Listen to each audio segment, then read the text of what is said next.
Subscribe now and press the bell icon. Never miss an update.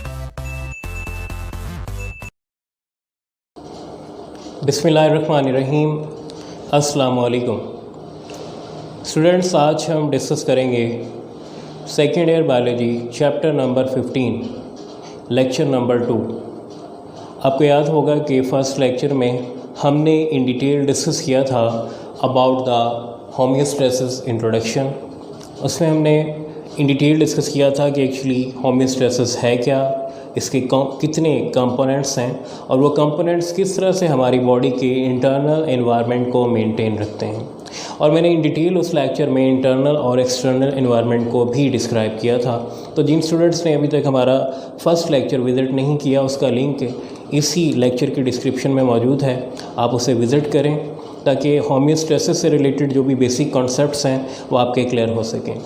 और मज़ीद video में आगे बढ़ने से पहले अगर आपने अभी तक हमारा चैनल सब्सक्राइब नहीं किया तो चैनल सब्सक्राइब करें और साथ मौजूद बेल आइकॉन को प्रेस करें ताकि आने वाले मज़ीद लेक्चर्स के नोटिफिकेशन आपको बर वक्त मिल सकें। तो चलते हैं अपने लेक्चर की तरफ। देखिए स्टूडेंट, आपको याद होगा कि हमने फ़र्स्ट लेक्चर में होमियोस्टेसिस को सिंपली डिफ़ाइन किया था। हमने क्या बात यहाँ डिस्क्राइब की थी, होमियोस्टेसिस एक्चुअली है क्या, ability of the body to maintain internal environment. तो होमियोस्टेसिस का काम क्या है, मैं यहाँ पर सिंपली लिख देता हूँ। इसका काम है मेंटेन करना किसको, इंटरनल एनवायरनमेंट को। तो ये बॉडी के इंटरनल एनवायरनमेंट को मेंटेन करता है। और इंटरनल एनवायरनमेंट आपको याद होगा, मैंने इन डिटेल बता दिया था कि इंटरनल एनवायरनमेंट में बॉडी की अंदरूनी कंडीशंस आ जाती हैं। अंदरूनी कंडीशन जिस तरह बॉडी के अंदर मौजूद उसका temperature, water and solute concentration यानी कि पानी और सल्यूट की मिकदार, और उसके अलावा जितना भी वेस्ट मटेरियल बॉडी में मौजूद है उसकी एक्सक्रीशन या रिमूवल जो है वो भी किसके ज़रिए होती है, होमियोस्टेसिस के ज़रिए। तो होमियोस्टेसिस एक्चुअली बॉडी को इंटरनल इन्वायरमेंट को क्या रखता है, मेंटेन, ताकि हमारी बॉडी एक नॉर्मल वे में अपने फंक्शन परफॉर्म कर सके। जबकि आप जानते हैं कि हमारी बॉडी के आउटर एनवायरनमेंट में मुसलसल क्या आ रहे होते हैं, चेंजेस आ रहे होते हैं। कभी टेम्परेचर बढ़ जाता है, कभी कम हो जाता है, कभी वाटर की अवेलेबिलिटी एनवायरनमेंट में बढ़ जाती है, कभी कम हो जाती है। इसी के अकॉर्डिंग हमारी बॉडी क्या रखती है, अपने इंटरनल एनवायरनमेंट को मेंटेन रखती है और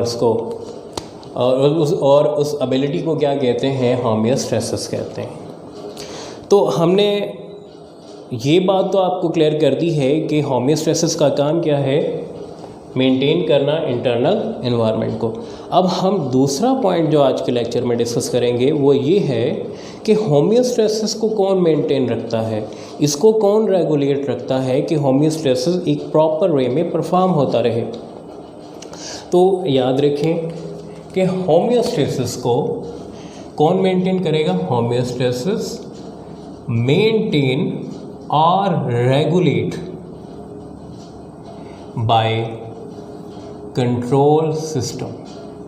तो ये पॉइंट आपने जहन में रखना है कि होमियोस्टेसिस को मेंटेन कौन कर रहा है या रेगुलेट कौन कर रहा है, इसको मेंटेन या रेगुलेट कंट्रोल सिस्टम करता है। अब कंट्रोल सिस्टम क्या होता है, इसको ज़रा हम देख लेते हैं। अगर कंट्रोल सिस्टम की बात की जाए तो बॉडी के अंदर जो कंट्रोल सिस्टम है इसके 3 कंपोनेंट्स होते हैं। आप सिंपली ये बात जहन में रखें कि होमियोस्टेसिस 3 कंपोनेंट्स या 3 पार्ट्स से मिलकर बनता है। कौन कौन से पार्ट्स हैं? होमियोस्टेसिस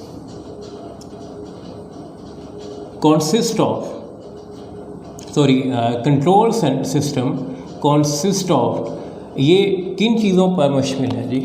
देखिए ज़रा, सबसे पहले नंबर पे अगर हम बात करें तो इसका जो पहला कंपोनेंट है कंट्रोल सिस्टम का वो है आपके पास रिसेप्टर। उसके अलावा इसका जो सेकंड कंपोनेंट है इसे आप बोलते हैं कंट्रोल सेंटर। Control centre. और नंबर 3 जो तीसरा कंपोनेंट है इसका, इसे नाम दिया जाता है अफेक्टर्स का। अब कंट्रोल सेंटर की टोटल कितने कंपोनेंट्स हैं? 3 कंपोनेंट्स हैं। Number 1 receptor, number 2 control centre and number 3 affectors. अब हम थोड़ा ये भी देख लेते हैं कि रिसेप्टर का क्या काम है कंट्रोल सिस्टम में, कंट्रोल सेंटर का क्या काम है और अफेक्टर का क्या काम है। अगर स्टूडेंट्स हम रिसेप्टर की प्रॉपर्टीज़ देखें कि रिसेप्टर क्या काम करता है, तो याद रखें रिसेप्टर का जो फर्स्ट काम है वो क्या है? डिटेक्ट और रिसीव स्टिमुलस। इसने किसी भी स्टिमुलस को या डिटेक्ट या रिसीव करना होता है। अब स्टिमुलस क्या है जिसको ये रिसीव करता है या डिटेक्ट करता है? सिंपली आप ये बात जहन में रखें कि स्टिमुलस उस चेंज को कहते हैं, any change in environment which cause response. Environment में हर वो तब्दीली जो रद्द अमल पैदा करे उसे आप स्टिमुलस कहते हैं। मैं यहाँ पर इसे लिख भी देता हूँ। स्टिमुलस क्या है? Change in environment cause response, जो किसकी वजह बने? रद्द अमल या रिस्पॉन्स की, इसे आप स्टिमुलस कहते हैं। फॉर एग्ज़ाम्पल अगर हम बात करें टेम्परेचर की, तो टेम्परेचर क्या है जी? टेम्परेचर स्टिमुलस है। अंडरस्टैंड? टेम्परेचर क्या होगा? स्टिमुलस। अब देखें आप कभी अचानक एक रोड के ऊपर चल रहे होते हैं और अचानक से मतलब आपको धूप का तेज़ या गर्माइश या टेम्परेचर का शदीद एहसास होता है, तो आप क्या करते हैं? जब आपको अचानक से आपको गर्मी फील होती है उस टेम्परेचर की वजह से, और आप क्या करते हैं? रिस्पॉन्स शो करते हैं, किसी शैडो प्लेस पर जाकर खड़े हो जाते हैं। अगर आपको कोई दरख्त नज़र आता है तो आप उसके साए में खड़े हो जाते हैं। तो ये आपने जो रिस्पॉन्स शो किया है, इसके पीछे जो स्टिमुलस था वो टेम्परेचर था, जिसकी वजह से आप शैडो या ट्री के नीचे जाकर खड़े हो गए। तो ये स्टिमुलस को कौन रिसीव करता है? रिसेप्टर। या कौन डिटेक्ट करता है? रिसेप्टर। अब एक और एग्ज़ाम्पल भी है, देखें ज़रा एक और एग्ज़ाम्पल, लाइट, रोशनी। तो रोशनी ये भी क्या है? स्टिमुलस है। उसके अलावा ह्यूमिडिटी ये भी क्या है? स्टिमुलस है, एटसेट्रा। अंडरस्टैंड? ग्रेविटी भी स्टिमुलस होगा। तो ये रिसेप्टर जो कि कंट्रोल सिस्टम का फर्स्ट पार्ट है, इसका काम क्या है? रिसीव करना या डिटेक्ट करना स्टिमुलस को। और स्टिमुलस को मैंने ऑलरेडी इन डिटेल बता दिया है कि ये चेंज इन एनवायरनमेंट है जो किसी रिस्पॉन्स की वजह बनता है। अब दूसरा कंपोनेंट अगर हम देखें तो याद रखें कि स्टिमुलस को किसने डिटेक्ट या रिसीव किया है? रिसेप्टर ने। अब ये यहाँ से एक मैसेज प्रोड्यूस करेगा और वो मैसेज क्या होगा? वो मैसेज आगे फॉरवर्ड हो जाएगा, ट्रांसफ़र हो जाएगा कंट्रोल सिस्टम के दूसरे कंपोनेंट की तरफ। इसका नाम क्या है? Control centre. अब कंट्रोल सेंटर इस मैसेज के साथ क्या करेगा? देखिए पहला काम कंट्रोल सेंटर का क्या है? ये रिसेप्टर की तरफ से आने वाले मैसेज को, रिसेप्टर की तरफ से क्या आ रहा है यहाँ पर? मैसेज। इसको ये एनालाइज करेगा, मतलब देखेगा कि ये मैसेज जो रिसेप्टर की तरफ से आया किससे इसका मैसेज है, और उसके बाद ये क्या करेगा? इसी मैसेज के अकॉर्डिंग एक नया मैसेज प्रोड्यूस करेगा, प्रोड्यूस न्यू मैसेज, और फिर इस मैसेज को ट्रांसफ़र कर देगा। किसकी जानिब ट्रांसफ़र कर देगा? कंट्रोल सिस्टम के तीसरे कंपोनेंट की तरफ, जिसे आप क्या कहते हैं? अफेक्टर्स। और अफेक्टर कंट्रोल सेंटर की तरफ से आने वाले मैसेज के अकॉर्डिंग क्या शो करेगा? ये शो करता है रिस्पॉन्स, रद्द अमल। तो इस तरह से ये तीन कंपोनेंट्स मिलकर कंट्रोल सिस्टम को क्या करते हैं, रेगुलेट रखते हैं, और कंट्रोल सिस्टम हमारी बॉडी में होमियोस्टेसिस को मेंटेन रखता है। अब अगर हम कंट्रोल सिस्टम की बात करें तो ये ना सिर्फ आपकी बॉडी में मौजूद है बल्कि आप घरों में जो इलेक्ट्रिक डिवाइसेस यूज़ करते हैं, फॉर एग्ज़ाम्पल आप रेफ्रिजरेटर की बात करें जिसमें आप चीज़ें ठंडी करने के लिए रखते हैं, और उसके अलावा air conditioner, iron, microwave oven, ये भी सारी अपने अंदर क्या रखती हैं, कंट्रोल सिस्टम रखती हैं, सेम एज इट जैसे हमारी बॉडी में कंट्रोल सिस्टम मौजूद है। तो हमारा जो नेक्स्ट पॉइंट है वो यही है, कंट्रोल सिस्टम की अगर हम बात करें, कंट्रोल सिस्टम की हमारे पास दो टाइप्स मौजूद हैं। There are 2 types of control system जो कि हमारी बुक में मौजूद हैं। इनको हम 1 बाय 1 इन डिटेल डिस्कस कर लेते हैं। नंबर 1 अगर हम बात करें जी, पहली टाइप हमारे पास मौजूद है फिज़िकल कंट्रोल सिस्टम। कौन सी टाइप है जी? Physical control system. और दूसरी टाइप हमारा बायोलॉजिकल कंट्रोल सिस्टम, या जिसे आप लिविंग कंट्रोल सिस्टम भी कहते हैं। Number 2 is biological control system. तो स्टूडेंट्स ये 2 टाइप्स हमारे पास हैं जी, किनकी? कंट्रोल सिस्टम्स की। दोनों को ज़रा हम इन डिटेल डिस्कस कर लेते हैं। याद रखें कि कोई भी कंट्रोल सिस्टम होगा तो उसमें ये 3 ही कंपोनेंट्स होंगे, और ये तीनों कंपोनेंट्स ही उस कंट्रोल सिस्टम को क्या करते हैं, रेगुलेट रखते हैं। अंडरस्टैंड? तो सबसे पहले हम फिज़िकल कंट्रोल सिस्टम की बात करें तो इसमें हमारे पास, मैंने पहले बता दिया है कि इलेक्ट्रिक डिवाइसेस जो हम घरों में इस्तेमाल करते हैं, उसकी हमारे पास जो एग्ज़ाम्पल्स मौजूद हैं जी, कौन कौन सी हैं? एयर कंडीशनर है, रेफ्रिजरेटर है, उसके अलावा आयरन है, माइक्रोवेव ओवन है, एट्सेट्रा। तो ये कुछ एग्जांपल्स फिज़िकल कंट्रोल सिस्टम की हैं। तो हम फिज़िकल कंट्रोल सिस्टम की एग्जांपल जो हमारी बुक में मौजूद है उसी को डिस्कस कर लेते हैं। हमारी बुक में रेफ्रिजरेटर, इसका जो है इन डिटेल ज़िक्र किया गया है, हम भी इसी को थोड़ा सा एक्सप्लेन कर देते हैं। देखें जी, अगर हम रेफ्रिजरेटर की बात करें,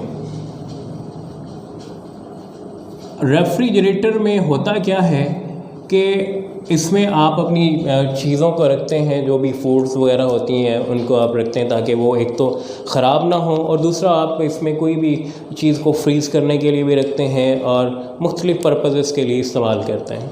अब इसमें होता क्या है कि रेफ्रिजरेटर का अगर आप कभी इसका ढक्कन खोलें तो उसमें दरवाजे के अंदर जो है वो एक नॉब लगा होता है और उस पर कुछ टेम्परेचर के सेट पॉइंट्स होते हैं।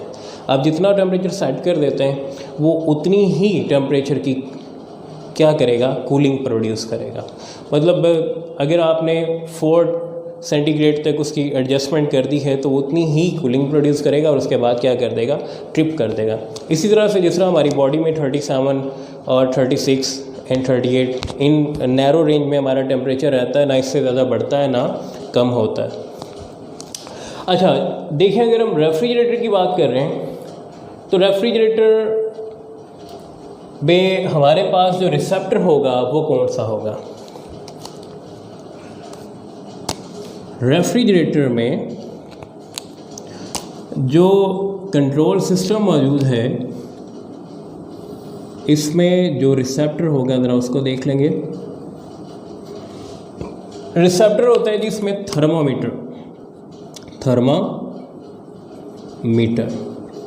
और ये किसको डिटेक्ट करता है? टेम्परेचर को, कि टेम्परेचर बढ़ रहा है या कम हो रहा है। अगर बढ़ेगा तो उसके अकॉर्डिंग ऑपोजिट रिस्पॉन्स शो करेगा, और अगर कम होगा तो उसके अकॉर्डिंग भी इन्वर्स या ऑपोजिट इफेक्ट ही शो करेगा। खैर हम इन डिटेल डिस्कस करते हैं। तो रिसेप्टर इसमें क्या है? थर्मामीटर। और उसके अलावा नंबर 2 क्या है जी हमारे पास? Control centre. तो रेफ्रिजरेटर में जो कंट्रोल सेंटर होगा वो कौन सा है? वो है जी हमारे पास थर्मोस्टेट।